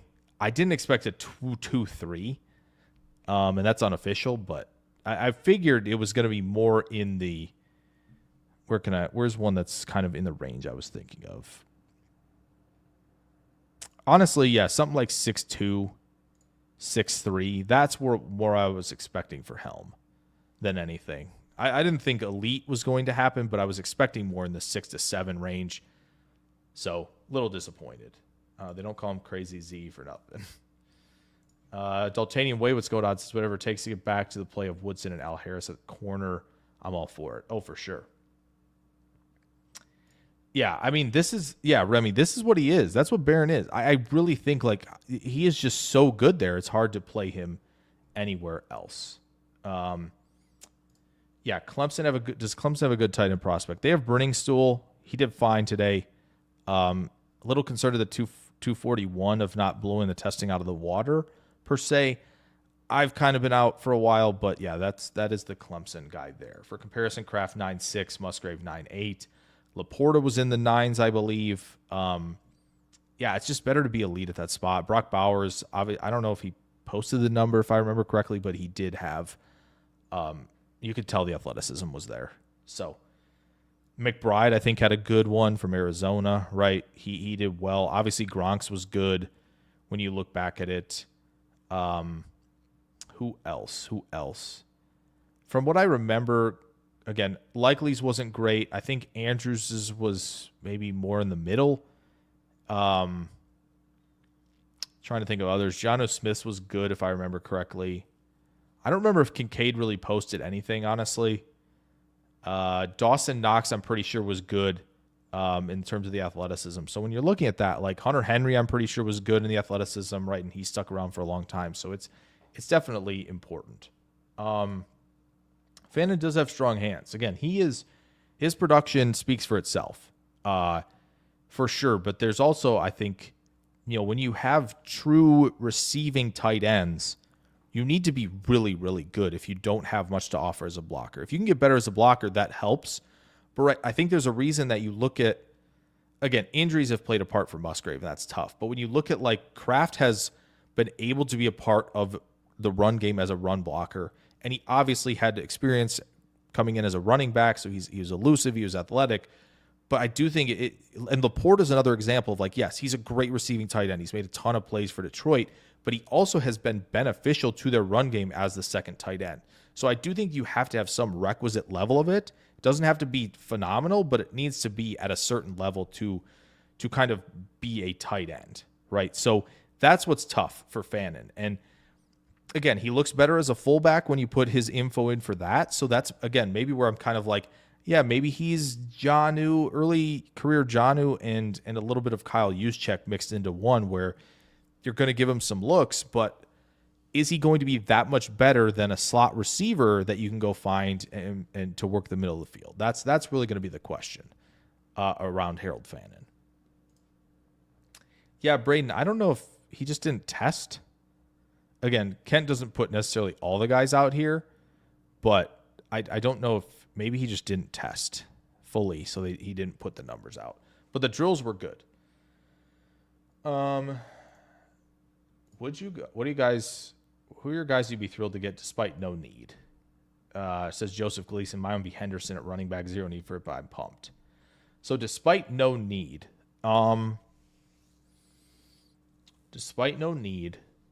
I would love to see, I mean, Campbell or Schlesinger at linebacker would be sick, truly.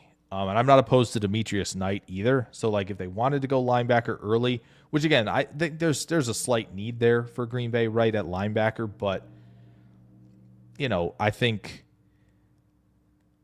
they have their starter set. They obviously have a reserve guy who's entering his second year. So, like, linebacker later feels more, reasonable. But, like, yeah, linebacker early, I would like those guys. Malachi Starks is definitely in there. I would echo Travion Henderson, definitely. Colston Loveland is an automatic for me in that camp.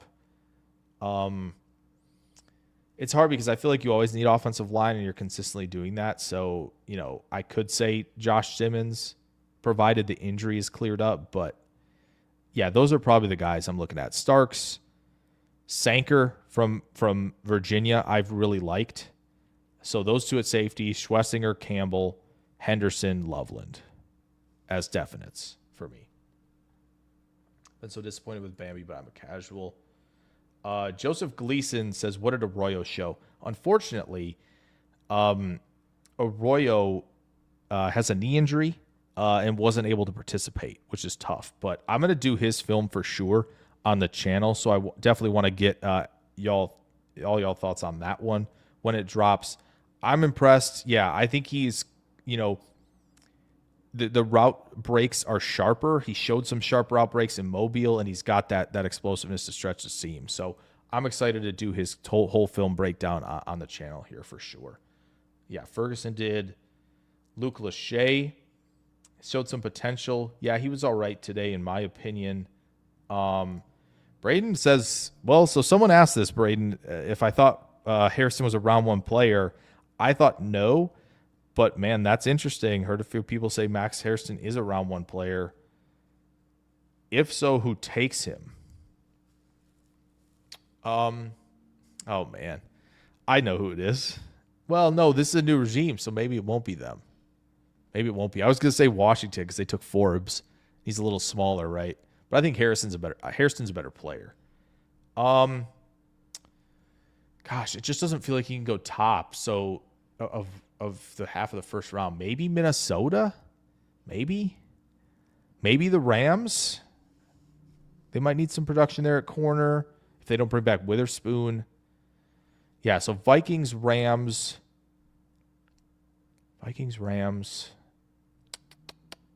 Maybe Detroit if they don't bring back Carlton Davis. I know they drafted a couple guys, right? They drafted Arnold and they drafted Rakestraw, but maybe them. Maybe people are putting Baltimore in here. That can make sense. Judy says Bills. That's a possibility. So, yeah, I mean, there's some teams, certainly.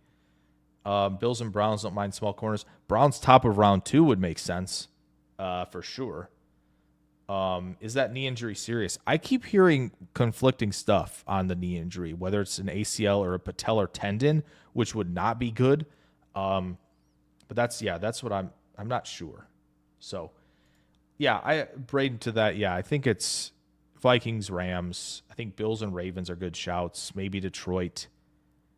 Maybe Philly, but I feel like Philly's going to want a bigger guy at corner, and especially in the first. Yeah, that's probably where I'm at. Those few teams. Maybe Washington just does it and they still do it because they think he's a good player and they don't mind it.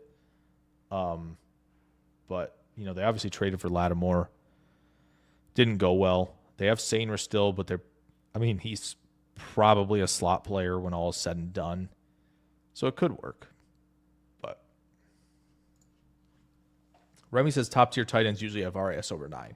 Yeah, so that's why it's important, right? You want to see elite testing because, as I said, it's when you take that step up from college to the NFL, you're against the best of the best athletes, right? And so it's that much harder to separate. It's that much harder to kind of break away from guys, make guys miss, do all that stuff in space as a kind of receiver. So, yeah, it just makes it that much tougher when you're not as good of an athlete. But again, it's happened, right? I think one of the examples is Isaiah Likely. If you look up his RAS, now he hasn't had elite production per se, but it's clear that he is at least, some part of the Ravens' success.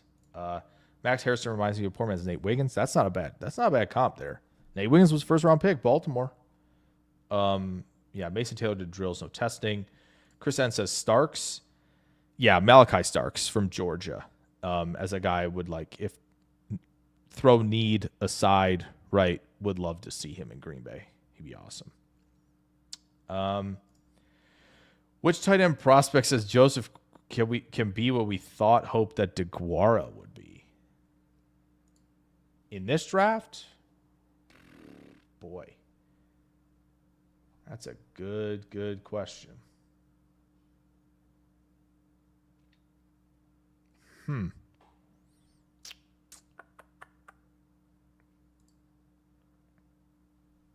Here, this guy, Gavin Bartholomew from Pitt. That would be my thoughts. The film's pretty good from him from his perspective of just like understanding route tempo, finding space in zone, doing a lot of the little things as a receiver. And if you play him at kind of more fullback, that could be more realized, I think. So perhaps him. But that's a good question. I'll have to think about that one more. Bartholomew is one at the top of my head, but we'll see. Barron is a nickel. There you go, Brian coming in. We've talked a lot about Jedi Barron, Brian, which I assumed you probably think we would do. We'll be talking about him next week, I'm sure, because Brian is going to join me on Derailed. You guys should be tuned in for that for sure. Did you talk about Keaton Crawford from Nevada? No. Shall we?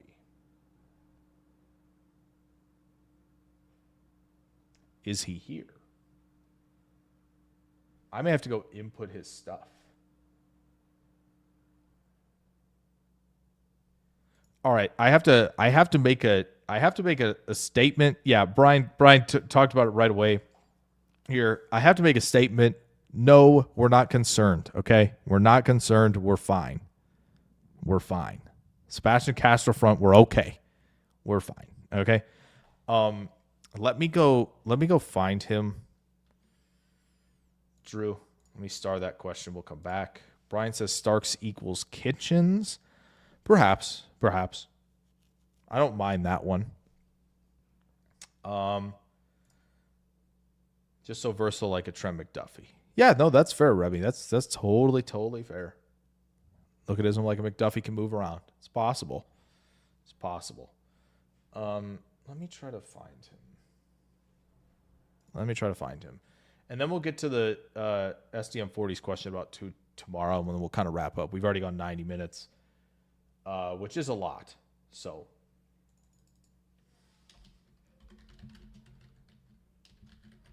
let me try to find him. Oh, he's listed as a corner. That's why. Here we go. Okay. This is his at corner. We'll have to figure out what that looks like at safety, but I can't imagine. This will probably go lower, right? The size grade will be a little lower. But these numbers should be good across the board here. This is really impressive. Again, Avengers level is a corner. I know he's played only safety. Look at this. Look at Brian. Look at Brian down here in the comments saying, are we projecting him to move to corner? Look at that. Not a Starks fan, had him 31 on the big board. Well, there you go. Brian says he's 9'7" at safety. So not quite an Avenger, presumably because of the size, I imagine, which fair enough at 202, but very, very good from him. I haven't seen much of Crawford, so that's a guy I will be looking at for sure, with whatever Mountain West film I can scrounge up. So, yeah, that's definitely noteworthy. I remember because again, this started during work, so it's kind of like I'm like listening and also trying to look, but also trying to work at the same time, right? But yeah, he was somebody I heard them mention because of this, and so I'm excited to dive into the film and see what we've got cooking here for Crawford. Maybe the NFL is talking about him to play some corner. Well, if he can play some slot, this is intriguing. Then Green Bay. 31, not bad. 202. This could work. Brian says Crawford is nice, so I guess I'm getting to that film. Matt Elam was a 5'10" safety. Okay. Yeah, that tracks, I think. I think that tracks. All right, let's get to this. So we brought up Crawford. SDM40 says, who are you going to be watching closely tomorrow? So tomorrow, all right, we got QBs. Not really watching anybody there. Really, they're the throwing. It is whatever. At running back, guys to watch. Well, obviously Henderson if he's going to do everything. I don't know if he's confirmed whether or not he's going to. Right. But at running back, Jaden Blue, from Texas, right? Really explosive player, really twitchy player, could make you miss an open space. He's definitely one you got to keep an eye on tomorrow. I think we're just not looking for disastrous from Scatabo if he does indeed do all the testing. Woody Marks from USC, definitely excited to see what he can do tomorrow. Bashal Tootin from Virginia Tech, definitely become a darling in draft circles at running back from Virginia Tech. I think is somebody to definitely look for. Tomorrow, who else tomorrow? Obviously, the Big 12 trio, Devin Neal, DJ Giddens, RJ Harvey, all at running back. Guys we will definitely be talking about tomorrow. Tomorrow will be fun because a lot of fantasy sites do like speed score metrics and can throw all that in there, which will be great to add on to these RAS cards. So we'll get a lot of fun data tomorrow. Ollie Gordon's another one. Yeah, looking for that. That's a good shout as well. There from Brian about who we're going to be watching closely. But there's a lot of running backs. Like, I think we talked about tight end, and it's kind of a deeper class, and we liked it. They didn't quite meet expectations in the testing. Feel like the running backs are going to, right? And then tomorrow at receiver, a few names for sure that come to mind, right, when you look at Isaiah Bond's supposed to run fast. As long as the testing is good, he can kind of, that's right. Listen, I feel like everybody has the position they like the most to look at, right? Mine is receiver because I just feel like I've gained so much knowledge over the years from clinics and from people I trust at evaluating the position to show like a whole it kind of opens up your world at how this position is played. So yes, you know it. I'm going to be watching. So I imagine Tet's not going to run tomorrow, right? Obviously, we're watching the Golden 40, very, very, very closely. But yeah, Bond, would love to see how he's going to handle some of like catching the football drills because there's some inconsistencies there for sure. Trey Harris, obviously from Mississippi, we're watching that. No doubt about it. Brian mentioned Ty Felton, right, from Maryland here.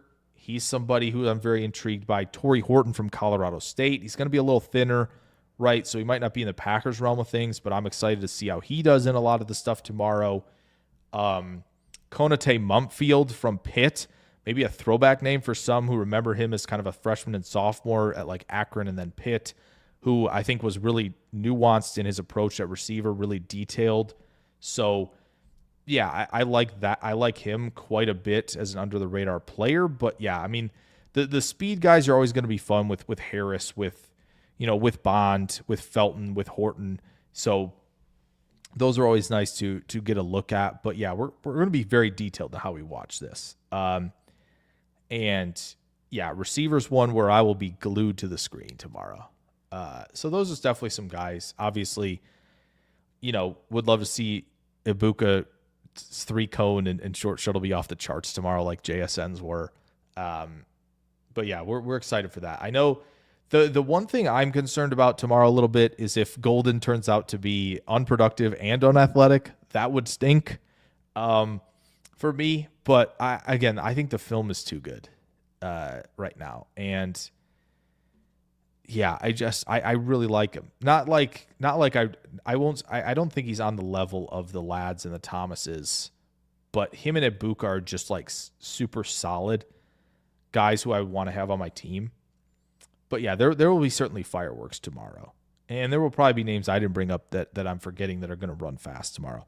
So you got to tune in. We're going to be heavily on that, of course. So that's a definite. Joseph Gleason, I heard the PFF guys thought Revel's technique was pretty raw. What did you see on film? So from what I've seen is, yeah, there are some times where he raises up, the body, and that hurts him in transition. So certainly that's something. But I do think when he sees it and goes, it is insane from what I've seen. So there is some stuff, right, with with the pedal and with the transition that maybe need work, but I think he has the requisite athleticism to make it work.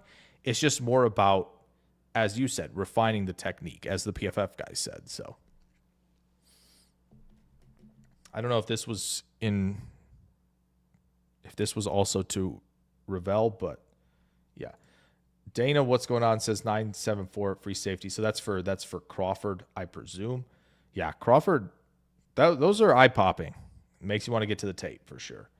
Braden says, I love so many running backs. Hampton, Caleb Johnson, of course, for sure. Oh, yeah, Brashard Smith's another one tomorrow. Converted from receiver to running back at SMU. Can't wait to see how he does in a lot of the drills and stuff tomorrow. Because I think when you look at some of the drills, right, they're testing the cognitive process and how quickly your motor functions react, right? And how you can react with your athleticism to how quickly you process. So a lot of that for the running backs is going to be good to watch. But Brashard Smith should have been on my list as well.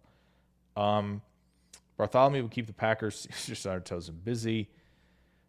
I'd rather keep Katana at free safety so he can use his vert. Cornerbacks need the arm length. Sure. Joseph Gleason wants to see Trey Harris do the agility and gear down stuff for sure. No doubt about that. The Ohio State kid keeps falling to us, and now our rumors for Metcalf. What if he falls to us and we don't get Metcalf? You're talking about Ibuka. Yeah, I mean, so for Ibuka, Brian and I will probably I imagine, Brian, we're going to have a fun conversation next week about Ibuka at some point. Obviously did the film room on Ibuka, so if you're looking for something on Ibuka, right? For those who are still watching an hour 41 into this, if you're looking for something on Ibuka, dropped the film room yesterday. I really like what he provides as a receiver. I don't know if he's totally pigeonholed into the slot necessarily, but I don't think he's an X receiver. I think he can be an excellent complementary to the tune of a lot of other guys you see around the league. I don't know if he's a one unless you're like funneling tons of slot targets to him, a la Amon-Ra St. Brown or Keenan Allen perhaps, but Keenan Allen can still play on the outside. So that's the question. I think it's a Z and a slot, and I think he's fine in terms of the speed. Right. I think he maintains the speed when he attacks leverage and can kind of change and alter his path when he's running routes. So I don't think he's got he doesn't have elite speed, right? That's very clear. But again, he is a quality player at doing all of the right stuff in terms of attacking leverage, very quick through the break. Like I mentioned in the video, when you watch him 1, 2, 3 step out of breaks on dig routes, it is eerily similar to how quick Ladd McConkey is out of those breaks.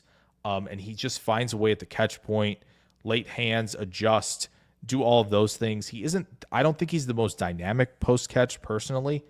I think some people say he's on par with JSN. I don't agree. JSN's catch to attack and vision was off the charts to me. But I think he's got the reliability portion to this, right? That's the biggest thing. Reliability, impressive technique, QB's best friend. He's got all of that. If the Packers can find speed in addition to him, or they're going to have Reed take over some speed duties, right, and can kind of interchange those two as far as slot and Z go, they're in great shape there. You add MVS to that picture, and now we're feeling pretty good, right? And I think we should feel pretty good in that regard. But I do think they could go a lot of routes at receiver, and I could understand how they fit together. But, if we don't get Metcalf and we get Ibuka, and it's Ibuka and MVS, and those are the two guys they're rolling with, I don't mind that. Ooh, Pat Bryant's another good one, Brian. Yeah, the testing will be interesting for him tomorrow. Harris running 4.5, 4.52 might open some eyes tomorrow. But I'm just excited for Harris in general because I think, he's proven that he has enough play speed to make that a part of his game, but can he do other things? Ibuka at 23 would be a steal. I feel like I've decided to see Horton for 10 years. Yeah, some of these guys hang out for a while, and that's going to be the thing with the NIL stuff now. So we're going to get more of that. Marion Hampton is going to be very athletic for his size, especially. So Nick Nash, another one. That's fun too. Yeah. A guy who plays pretty big, which is good. Obviously very, very productive at San Jose State. Yeah, he's another one for sure. Especially if Green Bay's looking in the mid rounds, you should be looking at the Pat Bryants. Maybe not as much Torrey Horton because I don't know if he's going to be big enough. But your Pat Bryants, Nick Nash. Who else? There are guys. I'm losing track here. But if you're looking mid rounds, there are going to be other options that you could like. They're not going to be interested in Restrepo, right? He's slot only, and I think that. I don't think they're going to look there, but like Iomanor is another one for sure. I don't know if Brian, you're responding to Ibuka being fast enough. I presume you are. I think he is. I don't think he's not slow, right? He's not Watson fast, right? That's for sure. But like he is good enough. Joseph Gleason says, I think if Harris runs a 4.5, he can still be a deep threat. Yeah, vertical routes. He's flashed. Arrogant hands, making plays at the catch point. So like I think he's as a vertical player, I think he's fine. If he doesn't run fast enough because he's not getting out of the starting block, whatever, right? Yeah, Ricky White, another guy we'll be doing a film room on this channel for sure. I'm excited. Yeah, he was 6'1", 179, so probably not a Green Bay guy, but another guy who's a dog, super productive. Yeah. This is a fun receiver class in that, like, you're waiting to see guys emerge. You want to see, how it's going to all turn out because it's not like, to me at least, it's not like the classes that have had the Chase Smith Waddle or probably not even Wilson, London, Olave, and Sprinkle and Jameson. It's not Neighbors, Harrison, Adunze, Thomas, Mitchell, McConkey, right? It's not that, but it does feel like you're going to get some pretty strong role players. Like it's like having London and a slightly worse Yak playing JSN in the class right now, which it's good. It's good. It's not exceptional, but like you can find players to fit certain roles, which is exciting. Tet is good, no question. If Hunter were in the receiver class, to me, it's not even a question who the best receiver class is or best receiver is in the class, but I think he's going to play corner. So, that makes it more interesting. Got to see Harris in the gauntlet. Definitely. Would the Packers take a guy like Savion Williams? Maybe so the way I would see that is they're going to give Savion Williams deep threat targets and also gadget targets and believe that Reed is going to take more of the win downfield, run more routes than gadget stuff. So maybe there's a fit there. To me, it feels like, San Francisco is going to look for the next Debo. Teams like Chicago, maybe, if they're looking for that player, they might have it in DJ Moore that they can move around. Maybe Miami gets interested with that. The Pittsburgh Steelers in an Arthur Smith offense could do that, right? Like that. He's probably more gadget than everything else at the moment, but he's obviously going to have. I'm pretty sure he's going to have a good combine. The fact that he's doing both wide receiver and running back stuff, though, tells me that I think he knows and understands that he needs to be more versatile as a player than a true wide receiver. So I don't know what to think of him. Yeah, it's a tough eval. He's a strange one in terms of like versatility is good, but like find a home, please, right? Like there are those players. Man, I need water. Hello. I'm talking for like 2 hours. My goodness. Okay. Joseph says, what's position of need you're most willing to let Bridges off to next year? Your need most to let, what's the position of need you're most willing to let issues off? Wait, what? Oh, so, okay. You don't think Dobbs, Wicks, and Reed are all going to have drop problems? No, I think, brushed off. Okay, you're willing to let brushed off. Gotcha. Okay. You're most willing to let it go. Yeah, I mean, I think that would be if you're picking one, right? I think corner has to get better. The trenches can always get better. So, yeah, I mean, I think so. I would agree with you in that regard. I think if Green Bay has the set plan, right, because we're obviously talking about receivers right now, but if they have the set plan where they're like, okay, either we're going to get MVS to make sure the field stretches out, and we're going to let these guys, take steps forward, which I think they can, then I get that. If they want to add explosiveness in the draft, I get that. If they think somebody's a 1, cool, great, excellent. Still give Reed more deep targets, right? Like, so I can understand any approach they take, but I do think, like, based on a lot of separation metrics that people run, like Wicks, if he catches the ball, could just absolutely be a lock for 1,000 yards, right? And Jaden Reed, Wicks and Reed can definitely both take steps forward. I don't think it gives you a complete offense with just those two, if those two are taking the steps, especially with Watson out. So there has to be some sort of move there. But, yeah, if I had to pick one to brush that off, yeah, I'm picking that over corner and defensive line and offensive line for sure. There's no question. Where do you have Jaden Higgins graded? I have him firmly in the second. I've only seen a few games, but I'm excited because he looks comfortable on routes that are breaking in and out right now, and it doesn't look lumbering. He doesn't look like he's laboring to make that transition, whether it be speed cut and whether it be kind of the breakdown, decel acceleration type of thing. So, like, I think he looks comfortable there.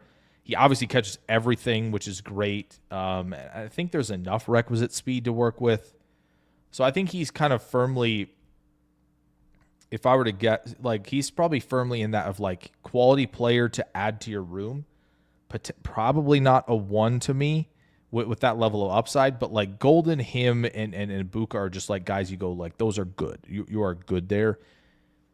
Maybe he can become a 1. It's possible because of how well he's done on the perimeter, but I do think, like, he might be a little more capped than some others, but I like him. I do. I think you'll get a good player there. Like, if the Bengals say, like, we'll let T go, we'll trade him, tag and trade him, and we go get Jaden Higgins to pair with Chase, like, heck yeah, excellent, right? But again, I've seen 3 games and I've liked what I've seen for sure.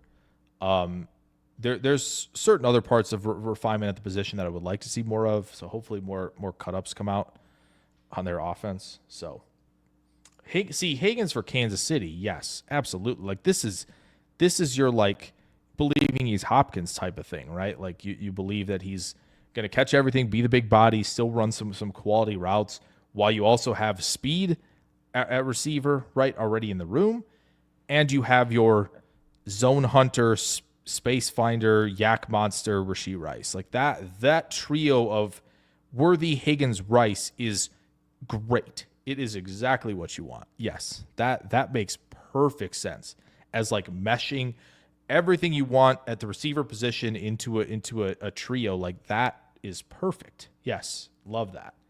Love that. What's over on how many passes Williams drops in the gauntlet? Well, if he gets 2 goes at it, probably 3.5.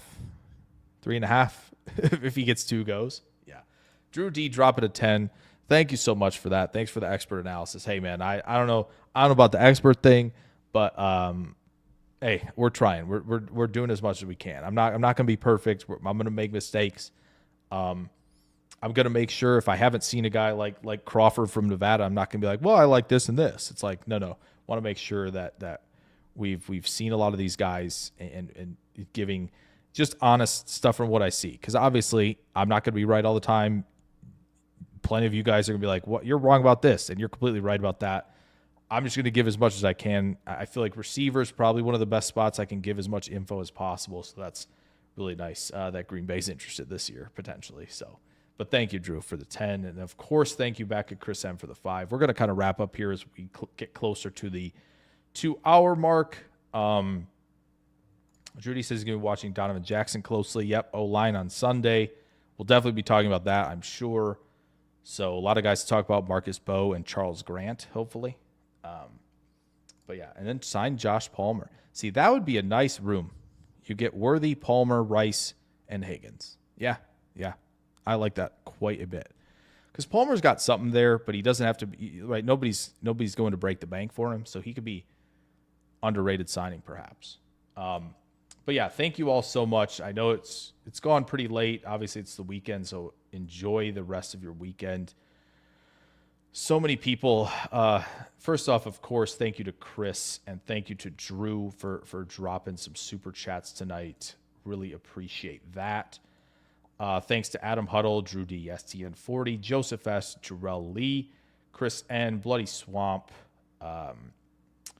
MD Baker, AFAM, Brandon Hallam, who I think was new. Appreciate you dropping in to talk some combine. Remy, of course, Mike Berry, Coach Len. Still going. I'm not missing anybody, I promise. I'm not missing anyone. As I scroll through 2 hours of the chats, please yell at me. Ayers Joy was in here, right? Obviously, Braden was here. Joseph Gleason. I said Joseph S. already, I think, but if I didn't, I'll say it again. Yeah, this is always fun. Daltanian Wade, I remember, dropped in for a little quick one. Brian Maffey was obviously here. He's the GOAT. Love him. Yeah, but stay tuned, man. And Dana dropped in just to drop the RAS, which was much appreciated, of course. Yeah, we're going to talk receivers tomorrow. It's going to be a good time. Let me check, since you asked, really quick before we get out of here. Yeah, what's the combines? What's the schedule? When do they start tomorrow? Do they start at noon?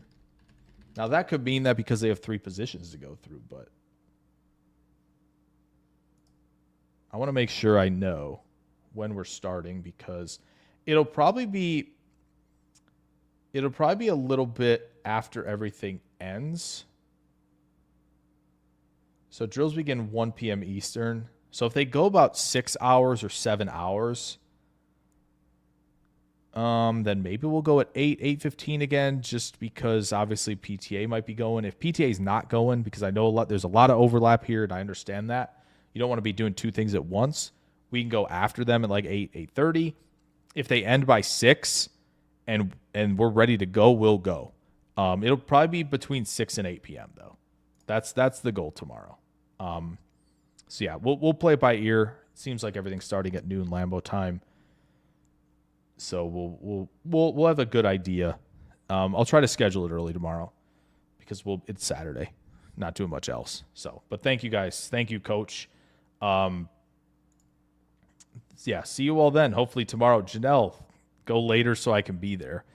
We'll see. We don't want to go too late, but I appreciate you, Janelle, dropping in. Yeah, we would definitely want to chat. We'll see. We'll play it by ear tomorrow, but I imagine it's going to be later into the evening, but we'll see. But thank you all so much. Hit that thumbs up if you can on the way out. Of course, if you're new, maybe hit that sub button. There might be. I know there's a lot of Pack fans in here. That's very fair. There will be something for everybody though, when it comes to the draft, when it comes to the film rooms. But obviously, want to keep giving Packers fans as much as I can out of this. So thank you guys so much. Enjoy your Friday, the rest of your Friday evening. Enjoy your weekend. We'll be back here Saturday. We'll be back here Sunday. Thanks again. And continue. Keep enjoying the draft because it gives me something to do. So thank you guys so much again. And take care.